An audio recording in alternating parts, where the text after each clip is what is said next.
Good evening. I am truly honored to be here with you tonight, and thank you to the Foundation for inviting me, and thank you all for sharing in this moment.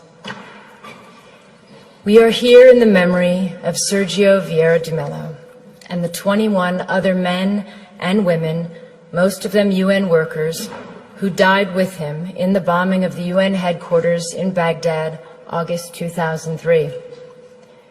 We remember all those who died to acknowledge each valuable life cut short and the families who share, even today, in their sacrifice. We also remember them for the power of the example they set. Brave individuals from 11 different countries working to help the Iraqi people at the direction of the United Nations Security Council and on behalf of all of us. This is sometimes forgotten, that in serving under the UN flag, they died in our names, as our representatives. And at their head, Sergio was a man of extraordinary grace and ability, as many who knew him will testify. A man who gave 30 years to the United Nations, rising from a field officer to High Commissioner for Human Rights and Special Representative to Iraq. From Bangladesh to Bosnia to South Sudan to East Timor, he spent the majority of his career in the field, working alongside people forced from their homes by war and assisting them with his skill as a diplomat and a negotiator. Perhaps the greatest testament to his contribution is how much his advice would be valued today. As the Syrian conflict enters its 7th year, as we live through the gravest refugee crisis since the founding of the United Nations, as 20 million people are on the brink of death from starvation in Yemen, Somalia, South Sudan, and Southeast Nigeria, I cannot imagine that there is anyone in the leadership of the United Nations who would not welcome the opportunity to consult Sergio or to send him into the field once more. He is truly missed. It is humbling for me to speak tonight in the presence of members of Sergio's family and his former colleagues. I never knew Sergio, but I have stood before the plaque in the place where he died. I felt profound sadness at the fact that the conflict in Iraq, the source of so much Iraqi suffering to this day, had claimed the lives of men and women whose only intention was to try to improve a desperate situation. But I also saw clearly the value and nobility of a life spent in service to others. Sergio was a man who never turned down an assignment, no matter how difficult and dangerous, or as others have put it, who handled one impossible task after another. He was a man, to borrow the words of Thomas Paine, whose country was the world, whose religion was to do good. He will always remain a hero and inspiration to all who follow in his footsteps. The UN's work did not end there, in the rubble of Canal House 14 years ago. Hundreds of UN staff have served and continue to serve in Iraq, as they do from Afghanistan to Somalia, because the task of building peace and security can never be abandoned, no matter how bleak the situation. My thoughts on Sergio's life and legacy derive from my 16 years with UNHCR, the agency he spent so much of his career serving and representing. But I also speak as a citizen from my country, the United States. I believe all of us who work with the UN preserve this duality. The United Nations is not a country. It is a place where we come together as nations and people to try to resolve our differences and to unite in common action. As a citizen, I find myself looking out on a global environment that seems more troubling and uncertain than any time in my lifetime. And I imagine many of you feel the same. We are grappling with a level of conflict and insecurity that seems to exceed our will and capabilities, with more refugees than ever before, with new wars erupting on top of existing conflicts, some already lasting decades. We see a rising tide of nationalism, masquerading as patriotism, and the reemergence of policies encouraging fear and hatred of others. We see some politicians elected partly on the basis of dismissing international institutions and agreements, as if our countries have not benefited from cooperation but actually been harmed by it. We hear some leaders talking as if some of our proudest achievements are in fact our biggest liabilities, whether it is the tradition of successfully integrating refugees into our societies or the institutions and treaties we have built rooted in law and human rights. We see nations that played a role, a proud role, in the founding of the International Criminal Court, withdrawing from it on the one hand, and on the other, we see arrest warrants for alleged war crimes issued but not implemented, and other crimes ignored altogether. We see a country like South Sudan, ushered by the international community into independence and then largely abandoned, not by the UN agencies and NGOs, but effectively abandoned without the massive support they need to make a success of sovereignty. And we see resolutions and laws on the protection of civilians and the use of chemical weapons, for instance, flouted repeatedly, and in some cases under the cover of Security Council vetoes, as in Syria. Many of these things are not new, but taken together and in the absence of strong international leadership, they are deeply worrying. When we consider this, all of this and more, as citizens, what is our answer? Do we, as some would encourage us to think, turn our backs on the world and hope that the storm will pass? Or do we strengthen our commitment to diplomacy and to the United Nations? I strongly believe there is only one choice, demanded by reason as well as by conscience, which is the hard work of diplomacy and negotiation and reform of the UN. This is not to say that in any way this is an easy road, and there are reasons for people to feel insecure today. The level of conflict and lack of solutions combined with the fear of terrorism, the reality that globalization has brought vast benefits to some and worsened the lot for others, the sense of disconnect between citizens and governments, or in some countries the lack of governance, the overall feeling that for all our gains in technology and connectedness, the less we are in control of forces shaping our lives.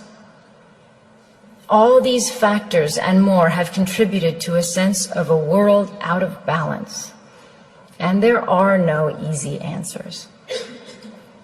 And despite the millions of people who have lifted themselves out of poverty in our lifetime, the difference between the lives of those of us born in wealthy, democratic societies and those born into slums and refugee camps in the world is a profound injustice.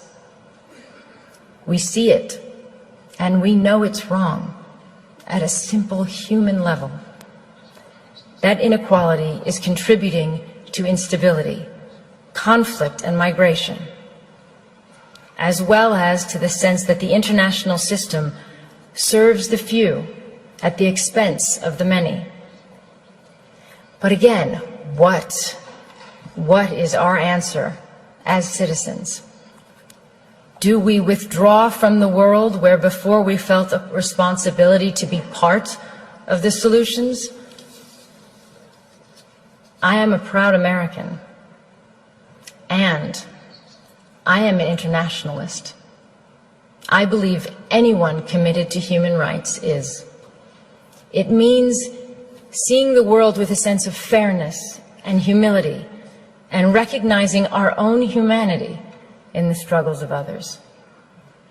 It stems from a love of one's country, but not at the expense of others. From patriotism, but not from narrow nationalism. It includes the view that success isn't being greater than others, but finding your place in a world where others succeed too. And that a strong nation, like a strong person, helps others to rise up and be independent. It is the spirit that made possible the creation of the UN. Out of the rubble and ruin and 60 million dead of World War II, so that even before the task of defeating Nazism was complete, that generation of wartime leaders was forging the UN. If governments and leaders are not keeping the flame of internationalism alive, then as citizens, we must. The challenge is how to restore that sense of balance and hopefulness in our countries, while not sacrificing all we have learned about the value and necessity of internationalism. Because a world in which we turn our back on our global responsibilities will be a world that produces greater insecurity, violence, and danger for us and for our children. This is not a clash between idealism and realism. It is the recognition that there is no shortcut to peace and security, no substitute for the long, painstaking effort to end conflicts, expand human rights, and strengthen the rule of law. We have to challenge the idea that the strongest leaders are those willing to dismiss human rights on the grounds of national interests. The strongest leaders are those who are capable of doing both. Having strong values and the will to act upon them doesn't weaken our borders or our militaries. It is their essential foundation. And none of this is to say that the UN is perfect, because of course we know it is not. I have never met a field officer who has not railed against the shortcomings, as I imagine Sergio did in his darkest moments. And he, like all of us, wanted a UN that was more decisive, less bureaucratic, and that lived up to its standards. But he never said it was pointless, and he never threw in the towel. The UN is an imperfect organization because we are imperfect. It is not separate from us. Our decisions, particularly those made by the Security Council, have played a part in creating the landscape that we are dealing with today. We should always remember why the UN was formed and what it is for, and take that responsibility very seriously. We have to recognize the damage we do when we undermine the UN or use it selectively or not at all, or when we rely on aid to do the job of diplomacy, or give the UN impossible tasks and then underfund it. For example, today, there is not a single humanitarian appeal anywhere in the world that is funded even by half of what is required. In fact, worse than that, appeals for countries on the brink of famine today are 17%, 7%, 5% funded, for example. And of course, emergency aid is not the long-term answer. No one prefers that kind of aid, not citizens of donor countries, not governments, not refugees. They do not want to be dependent. It would be far better to be able to invest all of our funds in infrastructure and schools and trade and enterprises. But let's be clear, emergency aid has to continue because many states cannot or will not protect the rights of citizens around the world. It is what we spend in countries where we have no diplomacy or our diplomacy is not working. And until we do better at preventing and reducing conflict, we are doomed to be in a cycle of having to help feed or shelter people when societies collapse. As another legendary UN leader who was also killed in the line of duty, Dag Hammarskjöld, said, "Everything will be all right." You know when? When people, just people, stop thinking of the United Nations as a weird Picasso abstraction and see it as a drawing they make themselves. The UN can only change if governments change their policies, and if we, as citizens, ask governments to do that.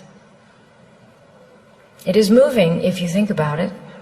We are the future generations envisioned in the UN Charter. When our grandparents resolved to spare future generations the scourge of war, as written, they were thinking of us. But as well as dreaming for our safety, they also left us a responsibility. President Roosevelt, addressing the US Congress in January 1945, 6 months before the end of World War II, said this: "In the field of foreign policy, we promise to stand together with the United Nations, not for the war alone, but for the victory for which the war was fought." And he went on, "The firm foundation can be built and will be built, but the continuance and assurance of a living peace in the long run must be the work of the people themselves." So today we have to ask ourselves if we are living up to that mission. They gave us the start. What have we done with it? It is clear to me that we've made huge strides, but our agreements and institutions are only as strong as our will to uphold them.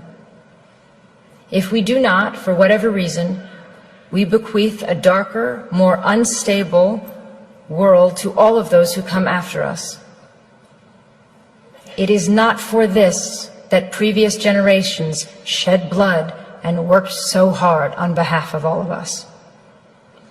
The memory of those who came before us holds us true to our ideals, resting unchanged in time. They remind us who we are and what we stand for. They give us hope to stay in the fight, as Sergio did until his last breath. 14 years since his death, there is a stronger need than ever before for us to stay true to the ideals and purposes of the United Nations. That is what I hope his memory holds for us today. We cannot all be Sergios, but I hope all of us can determine that we shall be a generation that renews its commitment to unite our strength to maintain international peace and security, and to promote social progress and better standards of life and larger freedom.